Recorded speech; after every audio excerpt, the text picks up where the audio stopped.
बोलिए श्री सद्गुरु महाराज जी की जय। सच्चे दरबार की जय। उमापति महादेव की जय। श्री कृष्ण बलदेव की जय। प्रिय भगवत प्रेमियों, हमेशा की तरह आज भी सत्संग विचारों को लेकर के आपके मध्य उपस्थित हुए हैं। जैसा कि आपको पता है कि कल हम वीडियो नहीं डाल पाए क्योंकि कार्यक्रम में व्यस्तता थी, कलश यात्रा थी, कथा की, और इस कारण से सारा समय हमारा उसमें चला गया। तो हम आपके लिए सत्संग विचारों की श्रृंखला को कल नहीं कर पाए। आज सत्संग विचारों को लेकर के हम आपके मध्य उपस्थित हुए हैं। अगर बीच में कोई गैप पड़े तो आप इसको इग्नोर कर दीजिएगा, क्योंकि कथा चल रही है तो साथ में शेड्यूल में समय निकालना कठिन हो जाता है। लोग मिलने वाले बहुत होते हैं। भाइयों बहनों, प्रभु कृपा से मनुष्य के ऊपर कृपा प्रभु ने की, जीवन दिया, लेकिन जीवन दे करके मनुष्य ने इस जीवन के साथ क्या किया? इस जीवन की सुंदरता को बनाए रखने के लिए इसने कुछ नहीं किया। ये अपने जीवन को प्राप्त करके लोभ लोलुपता में इस प्रकार आकंठ डूब गया कि इसे ईश्वर ही विस्मृत हो गया, ईश्वर ही भूल गया। तो इसीलिए संतों ने समय समय पर धरती पे आकर के इस समस्त मानव जाति को जागृत किया, समझाया कि आप जागें, उठें और जिस लक्ष्य के लिए आपने जन्म लिया उस लक्ष्य को पूर्ण करें। आप अपने जीवन के मकसद को भूल चुके हैं, आप अपने जीवन के लक्ष्य को भूल चुके हैं। कृपया कर अपने जीवन के उद्देश्य को प्राप्त करो। विनंती सुन मेरे मीता, संत टहल की बेला, यहाँ खाट लहो हर लाहा, आगे वसन सुहेला। कि यहाँ कुछ लाभ कमा लें, यहाँ कुछ अच्छा कर लें, ताकि आपका जीवन अच्छा हो जाए, आपके जीवन की जो सदगति हो जाए। लेकिन संसार के नशे में इस प्रकार से इस जीव डूबा होता है, और नशा तो नशा, साथ में एक झूठी परेशानी लेकर के भी परेशान रहता है, और वो परेशानी बिल्कुल किसी काम की नहीं है। और कहा जाता है कि इंसान इस संसार के इच्छाओं में तो बहुत डूबा है, लेकिन साथ ही साथ चिंता में भी डूब जाता है। इच्छाएं तो ठीक है की इसने है, लेकिन इच्छा के साथ साथ चिंताएं भी बहुत सारी हो जाती है। किसी को कहा जाए सत्संग में आओ, नहीं नहीं सत्संग में कैसे आ सकते हैं, समय नहीं है।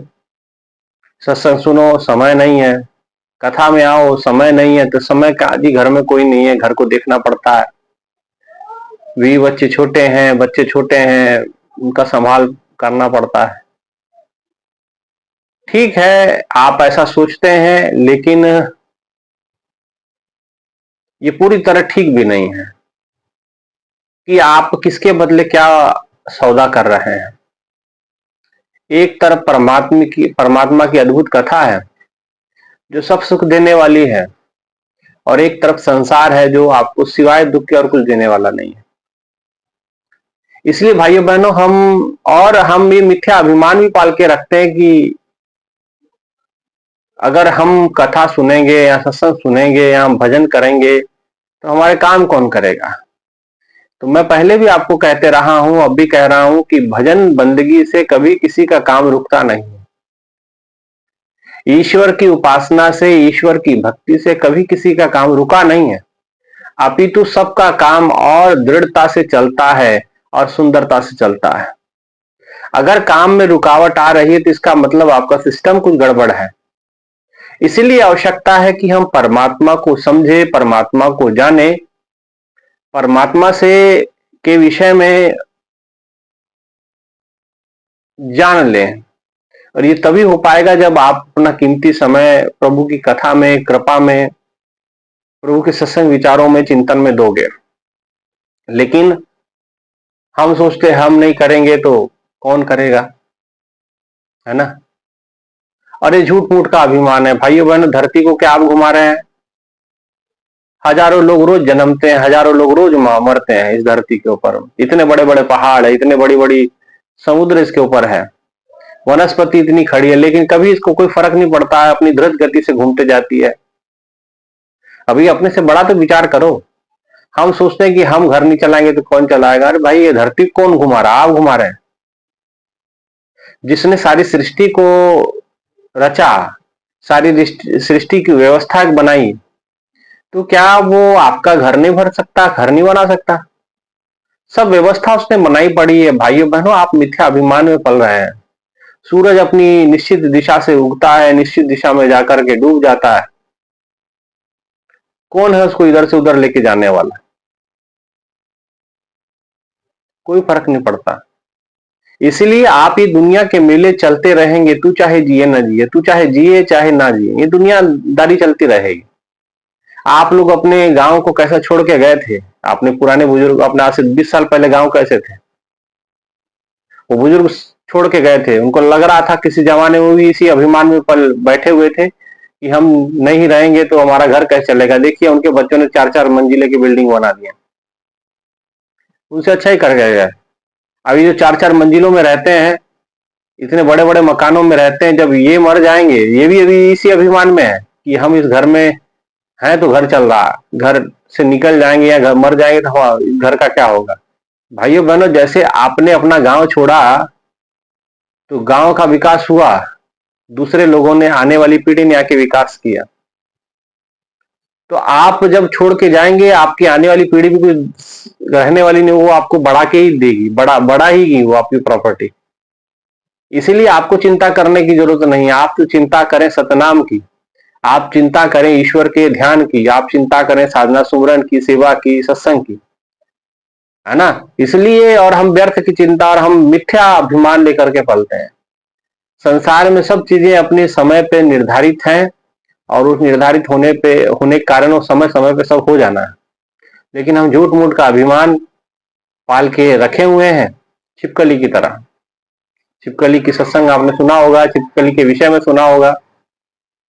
कहते कि एक बंद कमरे के अंदर काफी दिन से कमरा, किसी का घर बंद था। अब चूंकि घर जब बंद रहता है तो उसमें रोशनी का प्रवेश कम ही हो पाता है या नहीं के बराबर हो जाता है।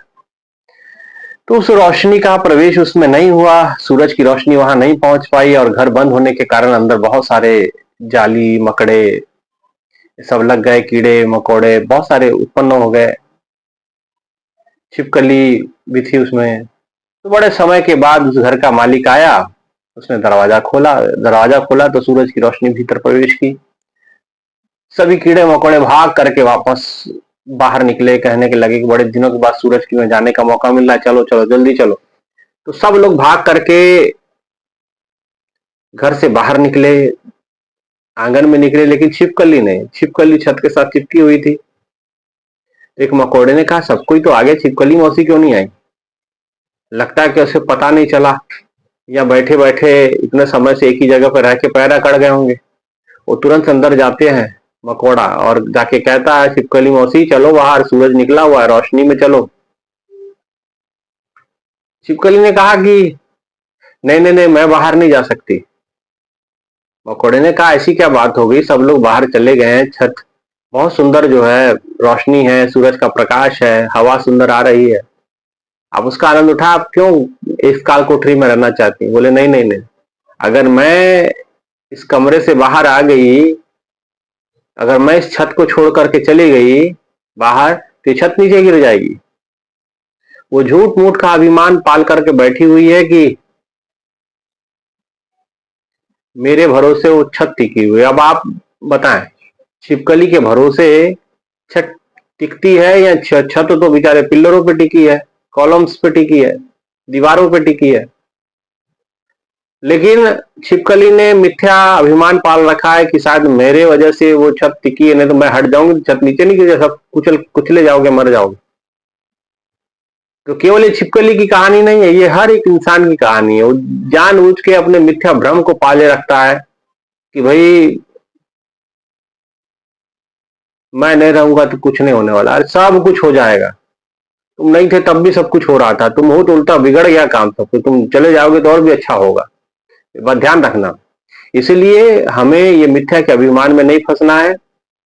कहीं हमारी हालत उस छिपकली की तरह नहीं है? हम भी झूठ मूठ में पाले हुए अपने आप को कि हम नहीं करेंगे तो कौन करेगा। अरे करे करावे आपे, आप मानस के कुछ प्रभु कुछ नहीं। आप किसी के हाथ में कुछ थोड़ी, सब प्रभु का किया हुआ होता है।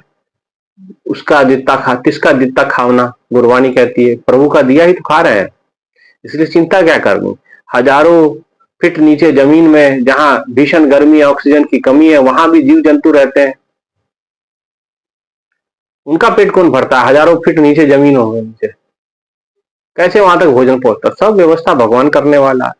अभी एक ज्वालामुखी फटा है, उस ज्वालामुखी में कितनी आग होती है। वैज्ञानिकों ने रिसर्च किया है कि उस ज्वालामुखी के भीतर भी जीव है। इतने भयंकर टेम्परेचर में, इतनी गर्मी में भी कोई जीव रहता है। पत्थरों के अंदर जीव रहते हैं जहां कोई व्यवस्था नहीं है। हम लोग कहते हैं कि व्यवस्था कैसे बनेगी? व्यवस्था कौन करेगा? व्यवस्था कौन करेगा? परमात्मा करेगा। आखिर पत्थरों में रहने वाले तो वो अनाज नहीं उगाते, उनकी भी भगवान उनको व्यवस्था बना के देता है। तो इसलिए परमात्मा ने एक चक्र बनाया हुआ है, सिस्टम बनाया हुआ है। लेकिन हम झूठ मूठ में अभिमान बांध करके हम प्रभु की कथा से, प्रभु के सत्संग विचारों से वंचित हो जाते हैं। ये दुर्भाग्य है। इसलिए इस दुर्भाग्य से निकलें और अपने आप को इस दुर्भाग्य से बाहर निकाल करके सत्य की राह पकड़ें, सत्य को समझें, ईश्वर को जाने। सब कुछ अपने आप हो जाने वाला है। बस आप अपने आप को उपस्थित रखें, प्रभु का सत्संग विचारों को सुने, साधना सुमरन करें, सत्संग विचारों को सुने। तभी आपके भीतर से ये जो अहम का भाव है कि मैं करता, आप नहीं करता कुछ और, आपके अंदर से वो परमात्मा निकल जाए, तब कुछ भी नहीं कर पाएंगे। तो मूलभूत में करने वाला वही है ना। इसलिए उस एक को जाने, और उसको जानने के बाद फिर बहुत कुछ जानने की आवश्यकता नहीं रहती, और जिससे हमारा जीवन सार्थक होता है। ठीक है, इतना ही कहते हुए आज के विचारों का सार थोड़ा जल्दी हम खत्म कर रहे हैं, क्योंकि कथा है और बहुत सारे कार्य पेंडिंग है तो करना है। लेकिन ठीक है, सार मैंने आपके सामने रख दिया कि मिथ्या, आज का सार यही कि मिथ्या अभिमान ना पालें, मिथ्या अभिमान पाल करके अपने जीवन को बर्बाद ना करें। झूठ मूठ का अभिमान ना रखें कि मैं करूंगा तो होगा। तुम्हारे करने से कुछ नहीं होना था। करने वाला परमात्मा है, सबका उसी का दिया सब खा रहे हैं और उसी का दिया पहन रहे हैं। ठीक है ना। इसलिए पहली बात तो अपने मन से ये कर्ता भाव निकालें और ये सोचें कि परमात्मा करने वाला है। ठीक है ना। इन्हीं विचारों के साथ आज के सत्संग विचारों को यहीं विराम देते हैं। आप सभी से अनुरोध है, सत्संग विचारों को अगर अच्छे लगे तो जरूर सुनना है, समझना है, आगे इसको प्रसारित करना है, और वीडियो को जरूर लाइक सब्सक्राइब कर देना है चैनल को, ताकि और भी सत्संग विचारों का लाभ आनंद उठा सके। बोले श्री सद्गुरु महाराज जी की जय, सच्चे दरबार की जय, उमापति महादेव की जय। धन्यवाद।